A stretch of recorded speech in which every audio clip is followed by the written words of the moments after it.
Guys, j'espère que vous portez bien. Aujourd'hui, c'est le preview contre Bournemouth. Qui dit preview dit bien évidemment que nous allons décortiquer ensemble la conférence de presse de Ruben Arubena. Une conférence de presse plutôt riche en informations. Alors déjà venu de nulle part, on apprend comme ça que Diego Dalot serait d'ores et déjà absent contre Bournemouth. Apparemment, il a un problème musculaire et quand on lui a posé la question sur la raison, il a répondu que c'est probablement dû à un cumul de matchs. Et je suis désolé, guys, mais on l'a répété à maintes reprises ici même. Encore et encore et encore. Il faut faire tourner. C'est vrai que oui, il y a la portugaise touch. Donc c'est valable pour Diego Dalot. C'est également valable pour Bruno Fernandes. Même si celui-ci, c'est une machine, il joue encore et encore. Il faut quand même mentionner qu'il a 31 ans. Et donc forcément, à un moment donné, il faut penser à les ménager.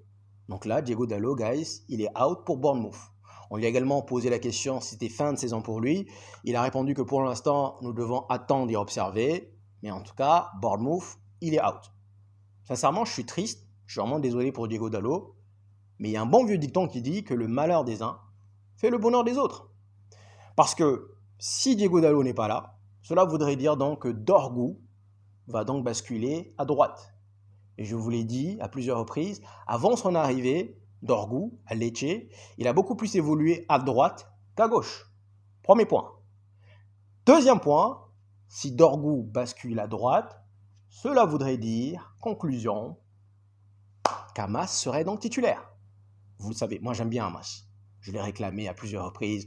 On m'a dit il est trop jeune. Guys, c'est comme Mbappé a toujours dit. Ne me parle pas d'âge. Tu es bon, peu importe ton âge, tu joues. Et Hamas, sincèrement, moi je l'aime bien. Il est petit, trapu, robuste, rapide, il centre bien. Sincèrement, je suis désolé encore une fois pour Diego Dalot, mais je suis également content du fait de voir Hamas. Ensuite, guys, il semblerait qu'Amad Diallo est tout proche de revenir. C'est le cas également pour Delirte. Donc les deux sont tout proches de revenir. Tout proche, pour moi, comment est-ce que je devrais disséquer ça? Cela voudrait dire tout proche, qu'ils ne seront pas suffisamment aptes pour être sur le banc contre Bournemouth, mais si on poursuit notre logique, ils devraient être sur le banc au moins contre Bilbao jeudi prochain. Pourquoi je vous dis ça? Parce qu'il a dit Ahmad et Matisse sont tout proches, Heaven n'est pas prêt. Donc Heaven, on sait qu'il ne sera ni sur le banc ce dimanche, ni également la semaine prochaine. Heaven n'est pas prêt. Il aurait dû nous dire Ahmad Diallo n'est pas prêt, il a dit ils sont tout proches. Donc par rapport à cela, je me dis que normalement, guys, il y aura de fortes chances qu'on puisse voir et Delirte et Ahmad sur le banc la semaine prochaine. On lui a posé la question sur l'équipe qu'il va aligner dimanche contre Bournemouth. Et il a répondu justement, c'est exactement ce que je vous ai dit, nous allons aller avec une équipe type. Pourquoi? Parce que trop de repos pourrait créer une désorganisation fonctionnelle au niveau du physique. Et je suis totalement d'accord avec lui. C'est ce que j'ai proposé également. Parce que tu ne peux pas te permettre, où tu joues dans une compétition à haute intensité, une demi-finale de l'Europa, que tu vas venir donner quasiment 10 jours à des joueurs. C'est énorme. Donc franchement, c'est vraiment énorme. Donc franchement, par rapport à ça, on va aller avec une équipe type. Donc on verra ça juste après quand on va parler de l'équipe qui va proposer. Mais franchement, pour moi, c'est une bonne chose. On lui a posé la question également sur le cas Rashford, Anthony. Il a expliqué que ce sont des bons joueurs, franchement. On voit à quel point ils sont en train de performer dans leurs clubs respectifs. Ils vont tous revenir, donc tous les joueurs en prêt vont revenir. Et une fois que cela sera fait, il a dit, le club va prendre une décision. Il n'a pas dit, nous allons prendre une décision. Il n'a pas dit, je vais prendre une décision. Il a dit, le club va prendre une décision. Comment est-ce que vous interprétez cela? Pour moi, c'est clair comme de l'eau de roche. Le club va prendre une décision. Cela voudrait dire que moi, à mon niveau, la décision est déjà faite. Les deux, je leur dis salam alaikum, merci, au revoir. Maintenant, reste au club de savoir s'ils pourront me backuper là-dessus ou pas. Il nous dit, je vais aller avec une équipe type, mais ils devront garder dans un coin de leur tête que pour l'instant, ils sont titulaires, mais ils ont également leur place à défendre jeudi soir. C'est-à-dire que si tu joues bien, dimanche contre Bournemouth, si tu performes bien, tu as toutes tes chances de garder ta place titulaire contre Bilbao la semaine prochaine. J'aime bien cet état d'esprit. Cela voudrait dire que celui qui va venir se permettre de se la jouer cool, mollo, il y a de fortes chances que derrière, il perde sa place. Ça, j'aime bien. Créer cet esprit de conquérant. Ensuite, on lui a posé la question très intéressante. Sincèrement, les gars, aujourd'hui, les journalistes, je ne sais pas ce qu'ils ont mangé, mais j'ai kiffé la conférence de presse. On lui a posé la question, à ce stade de la saison, nous sommes en fin avril, est-ce que vous connaissez déjà les joueurs que vous souhaitez garder et les joueurs dont, bien évidemment, vous souhaitez vous débarrasser? Et il a répondu oui, bien sûr, clairement. Là, ça fait un bon bout de temps que je suis là, j'ai eu le temps d'observer, j'ai eu le temps de connaître mes joueurs, mais oui, là, normalement, c'est clair pour moi. Mais il a quand même apporté une petite nuance en nous disant que cela peut tout de même changer dans le dernier mois qui reste. Pourquoi? Et là, il prend l'exemple de Casemiro en nous disant que, par exemple, Casemiro, à la base, je ne comptais pas dessus. Mais il a travaillé, il a fait preuve vraiment de rébellion, il a travaillé dur, et aujourd'hui, il est revenu dans mon équipe. Donc là, pour l'instant, je sais, j'ai à peu près une idée de qui va rester, de qui va partir, mais cela peut encore changer. Ensuite, on lui a posé la question sur Matheus Cunha. Et il a répondu, sincèrement, je suis désolé, mais je ne donnerai pas le moindre commentaire sur son sujet. Pourquoi? Parce que si je le commence aujourd'hui, avec vous, vous allez, donc ça va continuer de manière perpétuelle avec les prochains joueurs.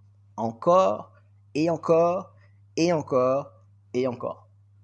Et il est revenu sur le fait que nous sommes Manchester United en termes de transfert et que on lui a posé la question, est-ce que le fait de ne pas être en Ligue des Champions l'année prochaine pourrait avoir une certaine incidence sur notre transfert, notre mercato? Il a répondu que c'est vrai qu'en ce moment, c'est le bourbier total dans tous les sens du terme. Mais nous sommes Manchester United et que beaucoup de joueurs aimeraient jouer pour ce club. Il y a quand même une histoire qui se cache. Et maintenant, donc en gros, ce qu'il veut nous dire, c'est que ça va dépendre de nous. Ça va dépendre de notre argent. Donc c'est vrai que probablement possible qu'on ne puisse pas jouer la Ligue des Champions, mais ça va dépendre du fait que Manchester United soit apte ou non à poser la somme sur un joueur ou pas. Donc Matheus Cunha, il ne va pas en parler, il ne va pas commenter du tout, mais voilà. Ensuite, il a fait l'éloge de Bournemouth en disant que Bournemouth est une très bonne équipe. Ça va être difficile. Il a un peu souligné les joueurs Semedo qu'ils avaient. Et donc, pourquoi ça va être difficile? Parce qu'ils ont encore un objectif dans leur coin, dans un coin de leur tête.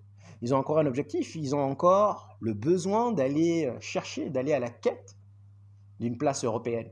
Forcément que la Ligue des Champions, c'est capuché.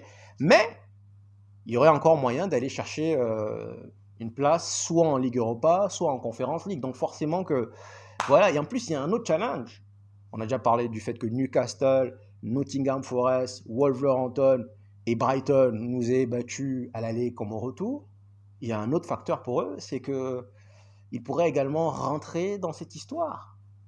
Être parmi les clubs qui ont battu Manchester United à l'aller comme au retour. On lui a posé la question si le classement était important.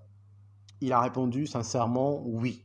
Et là, j'aurais voulu qu'il nous parle, qu'il nous dise qu'il y ait effectivement un aspect financier là-dessus, parce que je crois que oui, quelqu'un l'avait mentionné une fois dans les commentaires, le classement est important dans le sens où si on ne finit pas bien, je crois que selon le positionnement, il y a des revenus que la Première Ligue verse.